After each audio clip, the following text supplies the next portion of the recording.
Well, I think we got a couple basics. One, we don't know for sure if the lab leak was the cause of the virus, although all the evidence seems to point in that direction. We don't know for sure if they were doing gain-of-function research at this facility in China, although lots of experts say that they were. What we do know is Dr. Fauci has said it wasn't gain-of-function research. What we do know is Dr. Fauci and Mr. Collins, as you pointed out, Martha, with your interview, have tried to downplay the idea that it came from a lab leak at this place in China.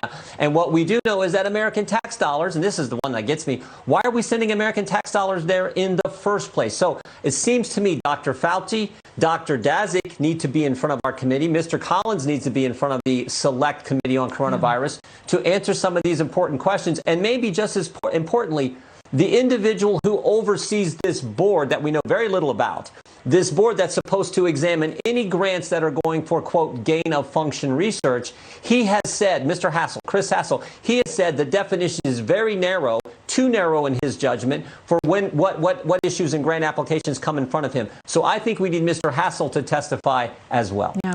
You know, it kind of boggles the mind when you look at the bigger picture of China's aggression in the South China Sea, in our economic markets, in these Confucius Institutes, all of these issues that I think Americans have become very aware of. And then you just ask yourself, why would we be involved in any potential research at a Wuhan lab and giving them money to do research that could make a virus more deadly? Yeah, why would we fund them in the first place? And then why would we even think about funding them if there's a chance they're doing this, quote, gain of function, this dangerous type of research, and according to many folks? Why would we do that? And maybe just as importantly, why did the Biden administration get back to the World Health Organization?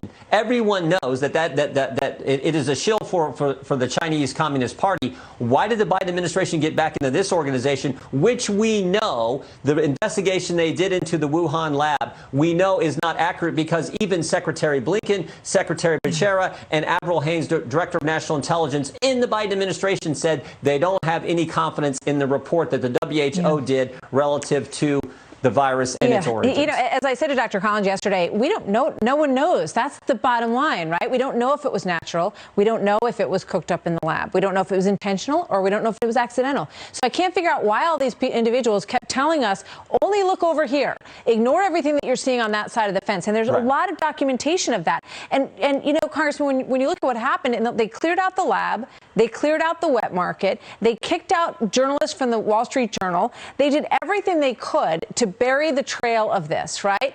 So why didn't that pique everyone's interest and send us looking deeper in that direction? As you say, we don't know whether it came out of the lab, but goodness, we should have been asking tougher questions early on. And tried to hide from us the fact that the first people known with COVID-like symptoms clear back in the fall of 2019 were from the lab there in Wuhan, China. So, again, we don't know for sure, Martha, but all the evidence keeps pointing back to the lab leak theory as the origin of this. And frankly, it shouldn't surprise us that the experts mislead us. They do that all the time on all kinds of big issues. And that should pique the interest of government investigations and media investigations when that happens. I just want to point that out. I don't want to let you go without you answering a question for me on this Democrat lobbying firm and its connection to Hunter Biden and what you're looking into. Can you tell us quickly about that?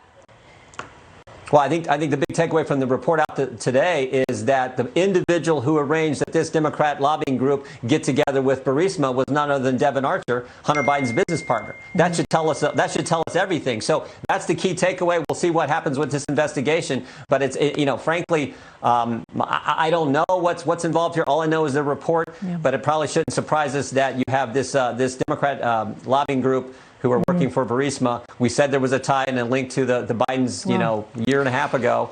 But we'll have to see what happens. It's a good thing that everybody's looking more closely at these foreign relationships to lobbying firms. I know part of this investigation has to do with Rudy Giuliani and Ukraine, and now it has also stumbled into this Blue Star Strategies group, which was affiliated with Burisma. So, yeah.